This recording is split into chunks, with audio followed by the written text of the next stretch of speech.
Let's get ready to rumble. Look who we got here, Mr. Rhen.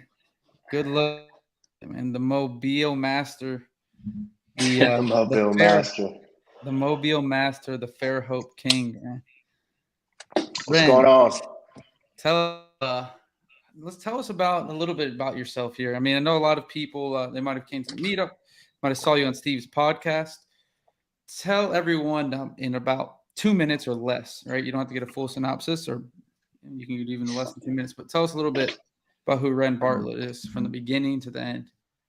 From the beginning to the end. Well, to the present Uh, day. 2 minutes. 2 minutes or less, though. oh, that's a lot.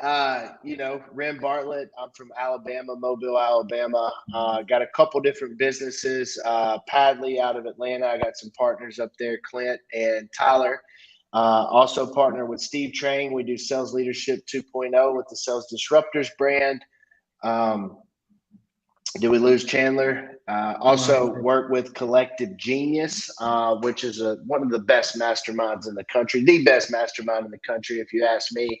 And then also run an executive level coaching for wholesalers, and just really focused on helping building businesses. And also recently just signed up to do some coaching with Sharper as well. So I got my hands in a lot of different stuff. Previously exited a wholesale company that we built up over 5 years, pretty large, probably in 5 or 6 different states, 9 different offices, well over 1,000 deals a year. And rebuilding that currently, and just ready to get on this podcast and have some fun with my 2 favorite people from Atlanta. Be careful saying Saying that. a lot. I know. You don't want anyone to hear that. You don't want the wrong person hearing that. It's only on this podcast. The next one, it's That's his right. other favorite 2 people. Mm-hmm. That's right. Like it though. We take the back seat though. So Rhen, tell us a little bit about what you are doing right now, about what you guys are starting up in Atlanta, and just kind of like a little bit about y'all's team you have. Yeah, so got my partners up there, Clint and Tyler. Started with them probably August, and we've been able to do some really amazing things in a short period of time. We're just building a wholesale operation. They had a model which was not very focused on. They were doing really well before the correction, before the funds started drying up, and they were predominantly selling to hedge funds. And so once we figured out that, hey, the hedge funds had cut things off, we had to make a shift. We had to start building our buyers list. We had to begin to implement EOS, and we had to really, we went through a big transition. We got Salesforce and, hired a bunch of sales reps, building out a disposition department, started working on that buyers list. And we have been really fortunate to get some amazing talent on the team. And we've had some great success recently when a lot of other companies are eating sand. This market correction's been tough for a lot of people. We've had a tailwind at our backs for a long time in the real estate space, and just a little volatility in the market right now. So, but we're doing good, man. We bought over 30 contracts last month, sold a ton, queued up to have an amazing November, and really looking forward to some exponential growth over the coming months. I like that. So Rhen, let's talk a little bit about just some of the shifts you guys have made on the front end and the disposition side to go into basically just have one of your best months wholesaling yet.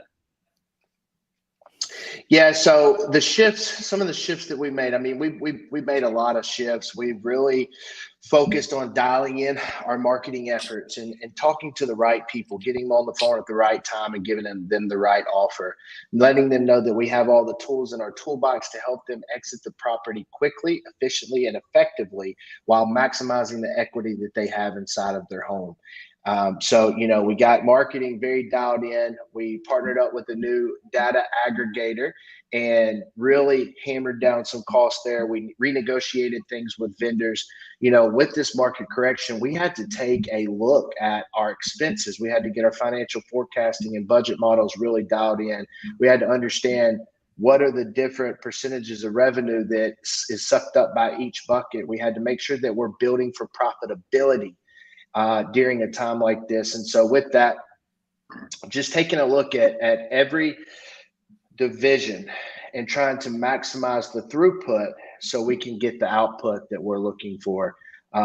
So marketing, we dialed in, renegotiated vendors. Lead management, we began to formalize the structure. Formerly, they only had Padley only had one lead manager. We built that team up there, and so we're training and hiring and teaching people how to be effective lead managers. And then we're staffed up big time on the acquisition side, really focusing on a lean and mean process where we can close every closable deal. We've had to change our talk tracks to sellers and let them know that, hey, we're not buying this house. So we're very transparent and telling them that we are going to wholesale this property. Here's how we're going to do it. On the investment sales or the disposition side, we've had to get extremely aggressive in building our buyers list and making sure that we're putting the right deals in front of the right people, selling the sizzle, selling the opportunity, showing them that, hey, even though this market is extremely volatile at this time, there is still massive opportunity to continue to build your investment business, to continue to build your investment portfolio and allow you to reach the goals that you have from an investing standpoint. So getting just hyper focused, hyper intentional, and knowing that we have to survive through this market correction so we can come out the other side and thrive. All right, I like that. That's a big answer there, but that's what we like to hear here on the podcast. So, Rhen, tell us a little bit more though before we go into details about where you guys are shooting for now. Tell us a little bit more, because I think a lot of people watching this, or they're going to watch the situation, which they might not have done yet in terms of cutting those expenses. And so, what was something that you really were looking at? I mean, when you're looking at expenses, I mean, I know probably already know the answer, but for the listeners, just so they can hear it. What are you doing and how are you identifying this as an expense that you want to cut?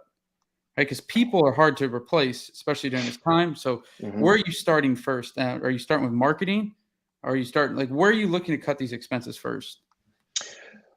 So I really think that you have to have your books clean and you have to have forecasting budgets and models in place so you can see, hey, if I'm spending this cash allocation here, what type of return on investment is it getting me out the other side? And first we go and we immediately look at where are we wasting money? Mm-hmm. Where are our luxury expenses? Where are we just blowing money? A common theme that I see inside of so many people that I coach, and especially at wholesale, is it's dues and subscriptions, right? We sign up for this trial with FormStack or WiseHire or Asana, and we come back and we look and we haven't logged into that platform in 6 months. It was a free trial. We tried it. We didn't like it, but boom, we're still getting popped for $99.99 a month. Right? Yeah. Or there's still $25.99 every month. So we go and look, hey, an audit, it's just a full out expense audit. And then we have to also say, hey, we have some people on our team that existed in the previous model, but their position's not really going to exist anymore. And so, there's some staffing rearrangements that have to be done. Can we use this person in other areas to drive revenue in which their current position is no longer, we're not leveraging that to drive revenue anymore. The one thing we're not cutting is marketing. I can promise you that, right? We're a sales and marketing company. So we got to be heavy on marketing and we have to be heavy on our sales staff. Now, that doesn't mean that we won't reallocate the marketing spend. Yeah. For example, we chose to back off of television for a time being. It's a political season.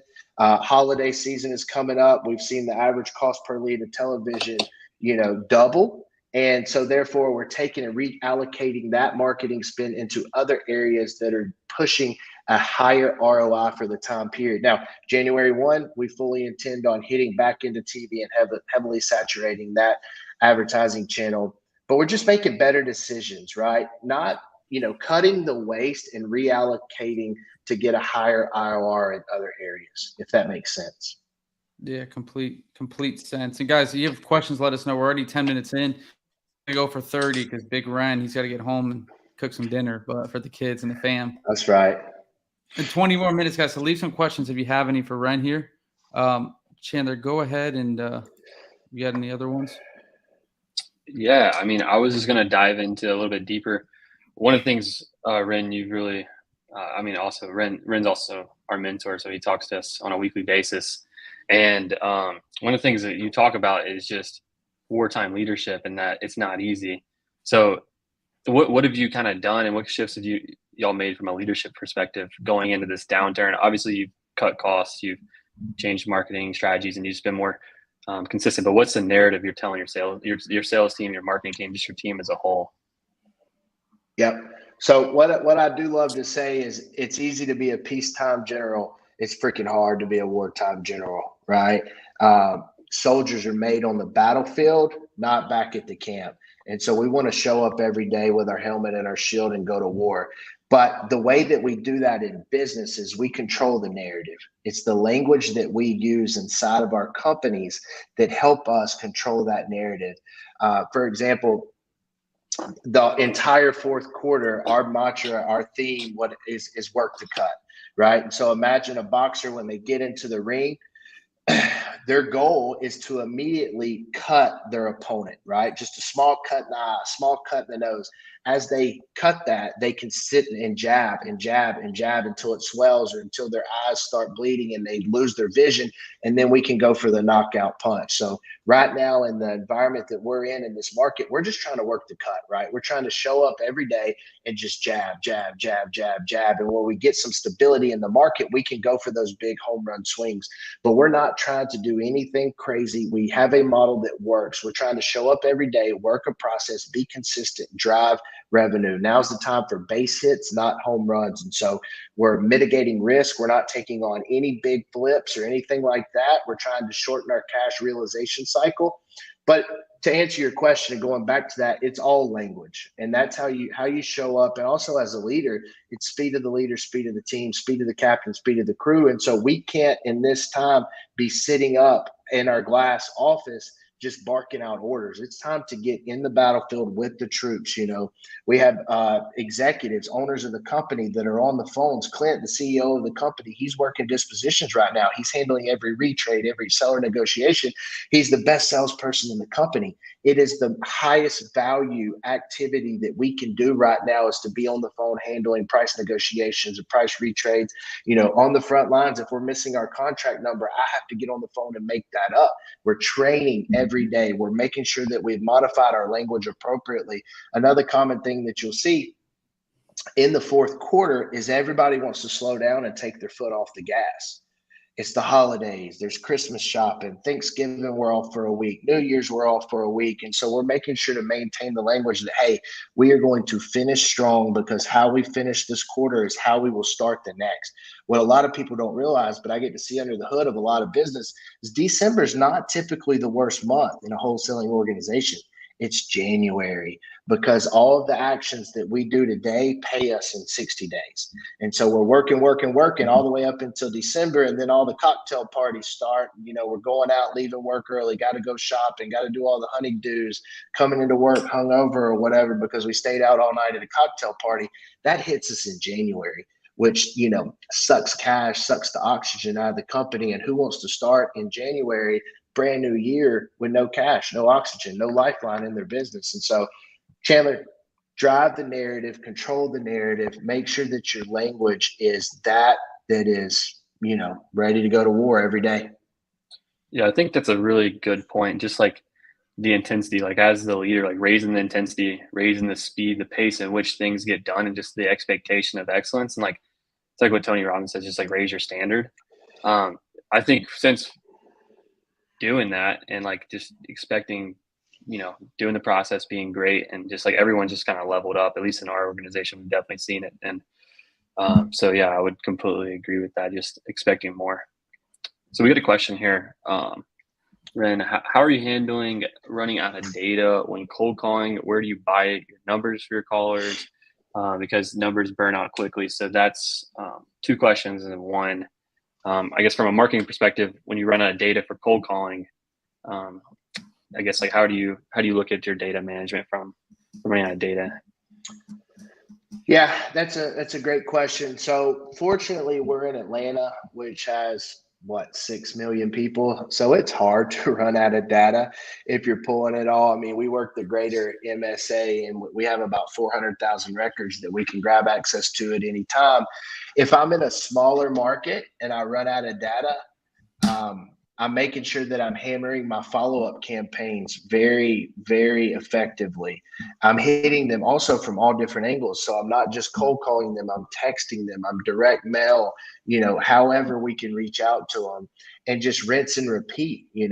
People will respond through different channels. Different people respond through different channels. And so if you're a one-trick pony and you're only cold calling and you're in a smaller MSA, you're going to exhaust that data over a period of time. And so how can we be evergreen in our marketing? Not evergreen.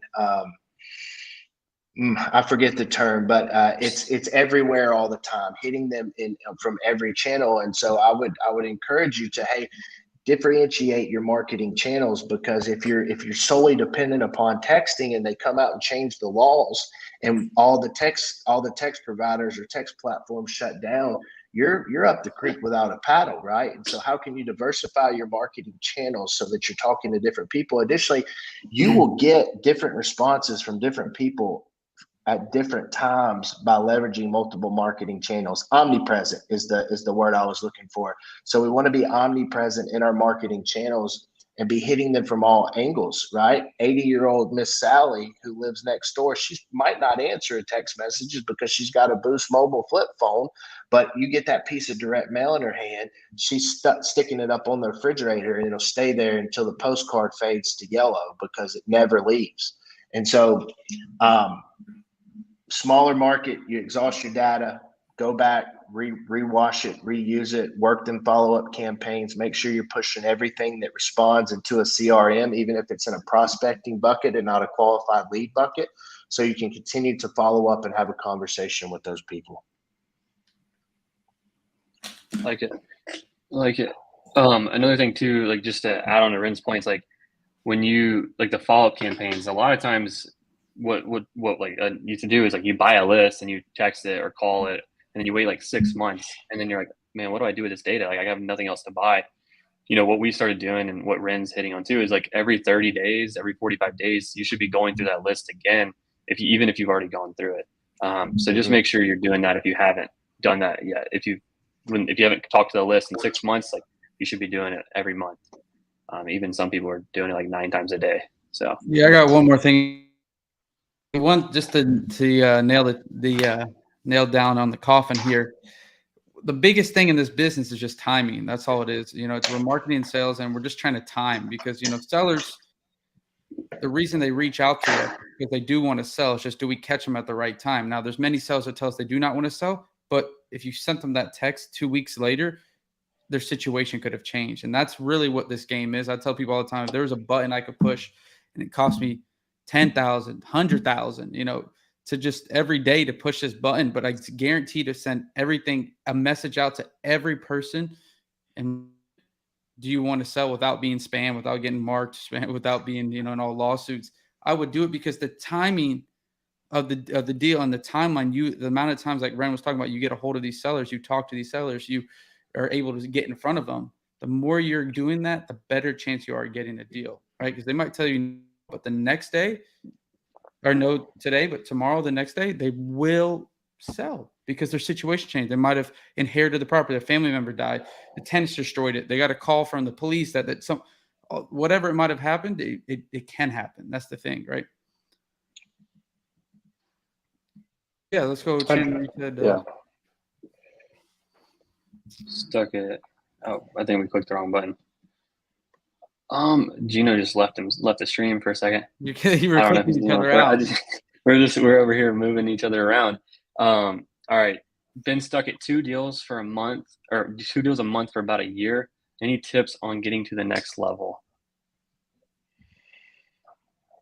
Rhen, you want to take this one first? Lots of tips. It's hard to give you a really good answer without having a look under the hood at your operation. There's a few things that drive sales volume, though, from a generic standpoint, and that's marketing spend and sales conversion.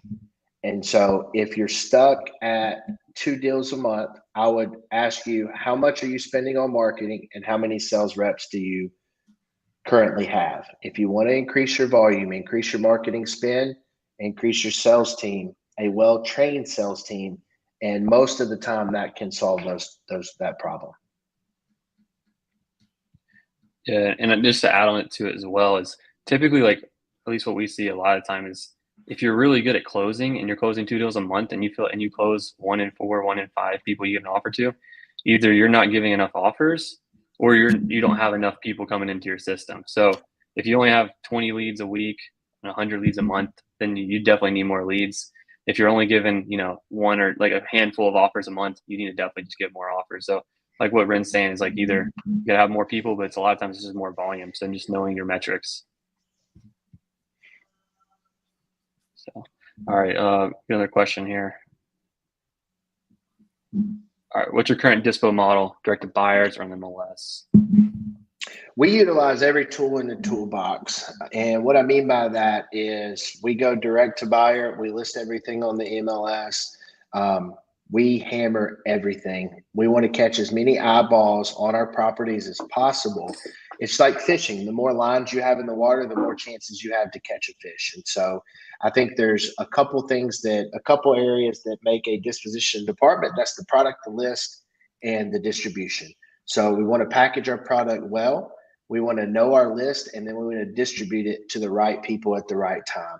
And, so we post on Facebook, we post on Craigslist, anywhere and everywhere we can post a property. We're just trying to get eyeballs on the product and then get them in the funnel into our buyers list so we can have an impactful conversation with them, understand what they want to buy. So the next time that we have a property, we can get on the phone with them. We're calling our cash buyers first, but we're not accepting offers until it's posted on the MLS, because MLS buyers, there's data that shows that they pay 25% more than a professional full-time investor. And so we want to sell to the onesie twosies.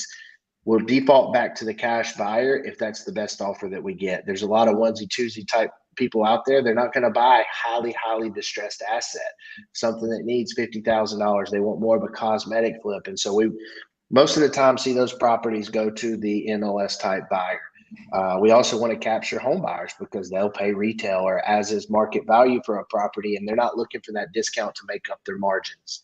So we are exercising every exit strategy possible in order to maximize the throughput of our volume. Like it. With flippers not buying as much, needing to buy at a more conservative price, who are you selling to? We'll start with that first person. It's like, who's your primary? If you had to sum it up for one of those channels, which channel would you say has been the most? Probably just the 80-20. Yeah, it's really, and honestly, I don't have an exact number that I can pull up on a dashboard to tell you what the buyer type is, but I would say it's split pretty 50-50. What I can tell you though is most of the purchases are swaying towards cash, meaning that, hey, whether we sell it through the MLS or we sell it off market, it's either hard money cash or private financing or cash, right? And so we are seeing more cash transactions right now for whatever reason. The buying power of the average home buyer has compressed. It's getting sucked out with higher interest rates. And so what we're seeing is not as many retail type transactions. Loan applications are at a low right now. Not as many people are buying. They're sitting on the sidelines, waiting to see if interest rates normalize, if they're going to be able to get a better deal. Chandler's teaching amazing things right now, really dialed in on what do you call it? Mortgage buy down and things like that. You should do an entire episode on that, Chandler, how to buy your interest rate down. But we're seeing 50-50. We're still transacting with conventional buyers, FHA, but they're wanting a better product. They have the ability to be more picky. They're not putting out an offer and getting overbid by 10 or 15 other offers anymore like they were back in February, March, April, May. So, we're having to sell at a deeper discount, still trading houses, but not, our average profit per deal has compressed over the past 180 days, 90 days. And so we're not able to get as fat of spreads as we were back before this little market turn, but people are still buying houses. And I think they're going to continue to buy houses, but I think that they're going to have a lot more selection. And so what that means for us is if we are selling a novation type house or a retail type house, that we're going to have to be the best value on the market, or they may not choose our property. Yeah, and just to echo Rhen a little bit too on just who's buying is like, I actually did a little bit of a study just to nerd out the other night, and I think it was 75% of our transactions we're selling are to cash buyers, and then 25% are to conventional. So most of the people who are buying, like what Rhen's saying, are the people who are looking to do some work. They're still cash, and conventional is definitely getting harder. So we're working on some buyer credit stuff. Rhen, we got another question. I think he had a two-part question. So are you adjusting, like basically just how are you adjusting your price point of homes like for when you're underwriting to buy, or like on the acquisition side? We are looking to be more conservative, but we're not really adjusting our price point on the buy side. We're resetting expectations with the seller. And what I mean by that is in our talk tracks, we're telling them, hey, we're going to wholesale this property. We will this number. We're going to do our best to go out and get this number. But if not, you're going to have to work with us and understand that the market's changing daily. Flippers are being exponentially more conservative with their numbers because they don't know, they don't have a crystal ball. They don't know what's going to happen in 4 to 6 months once they could complete this property and list it for sale. And so our underwriting is at best a guess right now. How we used to underwrite deals doesn't work today. How we underwrote deals 3 or 4 or 5 years ago still doesn't work. People are getting extremely squirmy. And so we're being more conservative with our underwriting, but we're also setting the expectation with the seller and letting them know that we may have to come back and ask for a price reduction to get this property moved. There you go. All right. So let me answer this question just because that way we can and Rhen, if you have something different, let me know. But I think we worked pretty similar process. So you guys list your properties that need to be renovated also. How does that work? Just normal novation, or do you take them down first? So I think a lot of people hear that term now, novation. My boy Eric Brewer, a basketball bro, Rhen, like he got that pretty popping. Now, in this case, to answer your question, just because we list on the multiple listing service, the MLS, does not mean we do a novation, right?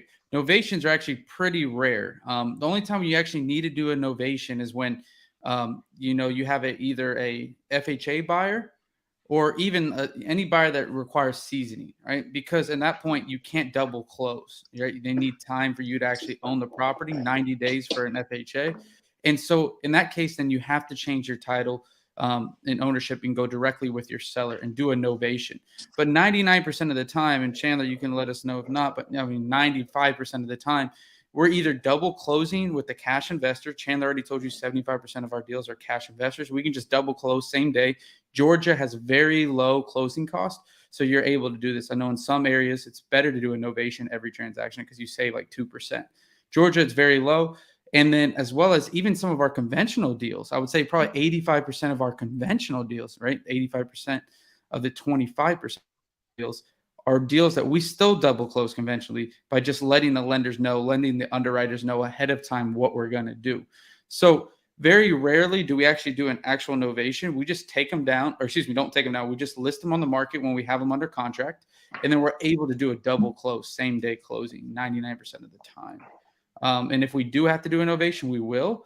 But at the same time, like I said, it's rare. And reality is you can just double close same day with the seller. Mm-hmm. What do you guys think about that, Rhen? Yeah, and just to add on, like if the property needs to be, I would agree. If the property needs to be renovated, because I know you asked a little bit about that, just put it on there. There's all kinds of buyers who are going to, buy. Like we had a property, just for example, it was like on Lake Lanier, if you're familiar with Georgia. It wasn't on the lake. It was like just in a community nearby the lake. And it needed like $60,000, $70,000 worth of work. It was like a 3.2, 1,500 square foot. Some random lady who is an architect and likes to buy houses and live there for three years and then sell them later once she's like made it really cool and unique to hers. She bought it and paid $30,000 over asking. This was like a couple months ago. Like it was a deal that would like never sell. It was really, really bizarre. But you'll get all kinds of people like that. That's not super often, but you have flippers, you have every single person's on the MLS buying. So even if it's renovated, you still list it because you'll still sell it for more typically, unless it's a heavy rehab. So Rhen, ending up here, we're getting closer to 30 minutes, 15 seconds. Rhen, people are going to ask questions. They're going to see this. How are the listeners going to be able to reach out to Rhen Bartlett?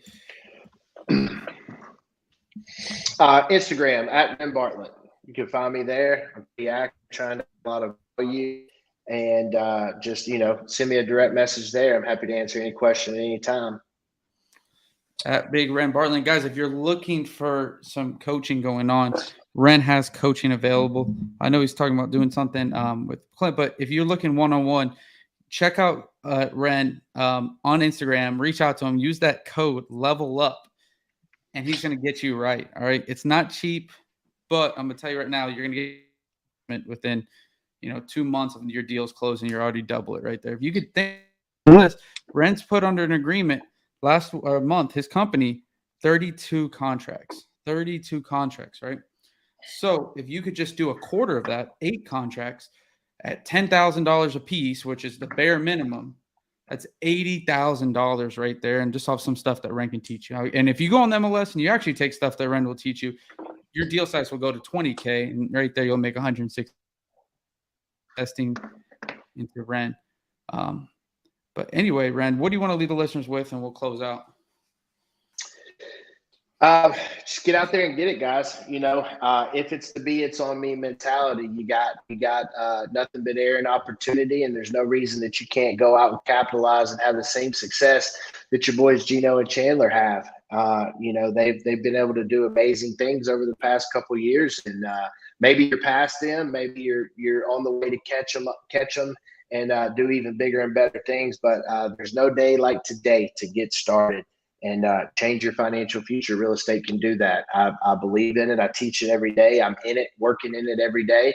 I'm not just a coach, but I'm an operator. And, man, I love it. And if you're not in the game, get in it. Let's go. I like it. Guys. I like it. We'll see you guys next week. See you. Rhen, Thanks, we'll see you guys. Reach out to Rhen on Insta, baby.